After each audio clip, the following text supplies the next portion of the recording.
Aqui, mitológicas lábias, e o escritor Neil Gaiman e seus arquétipos dos perpétuos em Sandman.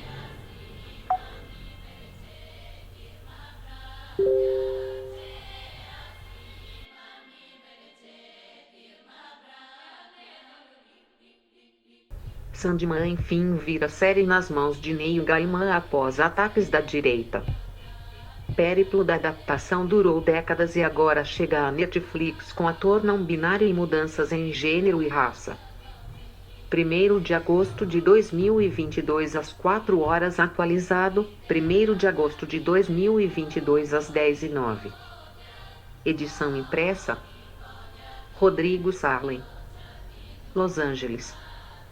Na primeira vez em que esteve no Brasil, em 1995, o escritor Neil Gaiman precisou ser alçado por cima de fãs histéricos para receber o prêmio HQ Mix em São Paulo. Na segunda, 6 anos depois, o britânico perdeu a voz ao passar a noite dando autógrafos. Na terceira e última, em 2008, mais 5 horas de assinaturas para pessoas que tinham viajado até Paraty, no litoral fluminense, para conhecer o ídolo. Toda a comoção tinha um motivo. Sandman, sua revista em quadrinhos criada em 1989 para o selo adulto Vertigo, da DC Comics, havia se tornado um fenômeno cultural no Brasil, sendo Gaiman o primeiro astro dos quadrinhos modernos a visitar o país no seu auge. O Brasil foi o primeiro país a adotar Sandman, diz o britânico, numa entrevista em Los Angeles. Foi a primeira tradução, numa edição linda, repleta de textos explicativos e uma contracapa com detalhe da arte. Ainda tenho o pôster dela na parede da minha casa. Mas desde que a Netflix anunciou que adaptaria a HQ em uma série em live action, ou seja, com atores de carne e osso, essa relação de fã e criador mudou. Em 2020, Gaiman precisou rebater contas conservadoras brasileiras no Twitter que, antes mesmo da primeira imagem da série ser divulgada, já bradavam online sobre uma cultura do politicamente correto do serviço de streaming que estragaria a história. Em novembro daquele ano, Gaiman participou de um evento online promovido pela editora Intrínseca e a CCXP, no qual criticou a mentalidade pouco inclusiva. No Twitter, parece ser especificamente um fenômeno brasileiro, afirmou o autor na época. Com a estreia da primeira temporada de Sandman marcada para esta sexta-feira, os ânimos parecem ter se acalmado. Se a Netflix me disser que Sandman está indo bem no Brasil, tenho certeza de que irá bem no resto do mundo. Não tenho problemas com meus fãs brasileiros, eu os amo, ele afirma. A Choices. Publicidade. Pagui. O Brasil tem muitas pessoas empolgadas e felizes com a série, mas há alguns bolsonaristas que falam coisas horríveis como porque você coloca negros na sua revista, e nazistas são bons. Não vou presumir nem por um minuto que eles representam o Brasil como um todo. Sei que não é assim, que sou bem-vindo no país. Ironicamente, a desconfiança dos fãs que usam a desculpa de lutarem pela fidelidade à obra original para proferirem palavras de ódio e preconceito não poderia ser mais injustificada. Todos os 10 episódios de Sandman mostram uma série fiel às HQs escritas por Gaiman e desenhadas por Sam Kate e Mickey Brengenberg. As poucas mudanças foram para ajustar a trama, como a retirada de personagens secundários da DC e a maior importância do vilão coríntio, vivido por Boybrook, um pesadelo que invade o mundo desperto. Assim como nos quadrinhos, Sandman é a história de Morpheus, interpretado por Tom Sturridge, Lorde do Sonhar que é capturado, no início do século XX, por um ocultista vivido por Charles Dance, de Game of Thrones. Ao se libertar, Sonho entra numa jornada que vai até o inferno para recuperar os artefatos mágicos que guardam uma parcela do seu poder. Misturando fantasia clássica, literatura shakespeariana e temas existenciais como vício, religião e morte, a revista foi uma das primeiras graphic novels a figurar na lista das mais vendidas do New York Times. A trama ganhou ainda 26 prêmios Eisner, o mais importante do gênero, e foi elogiada pelo escritor Norman Mailer, que a chamou de uma tira de quadrinhos para intelectuais. Com tanto prestígio, a revista atraiu os olhares de Hollywood.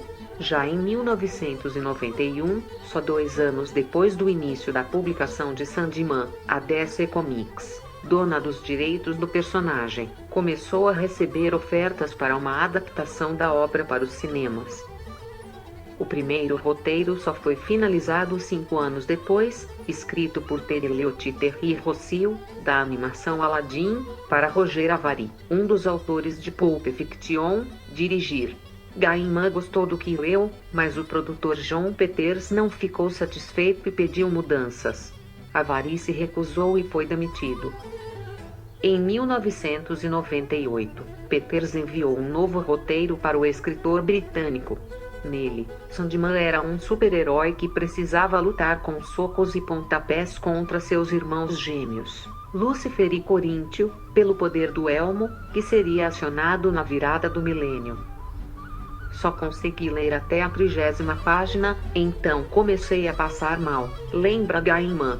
Folhei apenas para ver se não melhorava. Quando ligaram perguntando minha opinião, falei que tinha sido o pior roteiro que li na vida. A adaptação foi engavetada e só ressurgiu em 2013, quando David Goyer, de Blood, trouxe a ideia de produzir o longa com Giuseppe Gordon-Levitt no papel de Morpheus e, possivelmente, na direção. Com 3 anos de trabalho, Gordon-Levitt largou o projeto. Erika Esserer assumiu o roteiro, mas não durou muito, pois acreditava que seria impossível traduzir a alma de Sandman num filme. A melhor versão deveria ser uma série ou minissérie da HBO, disse ele na época. Em 2010, uma série havia começado a ser desenvolvida para a HBO com o diretor James Mangold à frente do projeto. Novamente, uma guerra interna na Warner, dona da DC e da HBO, fez a ideia naufragar. A bola ainda chegou a passar para Eric Kripke, criador de Supernatural, mas Gaiman não aprovou a visão dele. Goyer e Gaiman decidiram, então, tentar uma última cartada. A dupla ocupou um pequeno espaço na Warner, em Los Angeles, e o decorou com pôsteres, painéis, réplicas de objetos e estátuas relacionados a Sandman. Em seguida, eles começaram a convidar os chefões dos serviços de streaming para uma apresentação. A Netflix gostou do que ouviu e, em 2019, deu sinal verde para a primeira temporada, que adapta 2 arcos narrativos da HQ, Prelúdios e Noturnos e A Casa de Bonecas. Para o papel principal, Gaiman e Alan Einberg testaram centenas de atores, mas escolheram um dos primeiros a enviar uma fita. Minha primeira conversa com Neil foi assustadora. Parecia que eu estava fazendo um teste da minha alma, conta o escolhido Tom Sturridge, que leu e releu as 3.000 páginas das 75 edições e alguns especiais de Sandman durante a pandemia. O londrino de 36 anos se encaixou na visão esquálida, fria e autoritária de Sonho, criado originalmente como um encontro entre Robert Smith, a cabeça pensante da banda T-Cure, e Yama Kikulosh, vocalista do Exu e T-Bone Man. Levei em conta essas inspirações, mas não vejo Robert Smith andando no inferno, brinca Sturridge, que demorou para encontrar a voz grave do personagem. Neil me disse para imaginar a voz que temos dentro das nossas cabeças, aquela que leva você para dormir e ao sonhar. Tinha de ter autoridade e passar perigo. Mesmo com a produção caminhando bem, os fãs conservadores voltaram a ficar irritados quando o resto do elenco foi anunciado. Primeiro porque Lucien, bibliotecária do sonhar, agora seria Lucienne, vivida pela atriz Vivienne Cheampong. Depois disso, veio a escolha de Gwendoline Christie para o papel de Lúcifer, Senhor do Inferno. Depois da escalação de Mason Alexander Park, pessoa não binária, para o papel da entidade Desejo e de Kirby Oel Baptiste, uma mulher negra, para interpretar Morte, mostrada como uma garota pálida nas HQs, os ataques preconceituosos não só de brasileiros, triplicaram. Vivemos num mundo com muito feedback, mas nosso trabalho é filtrar tudo isso.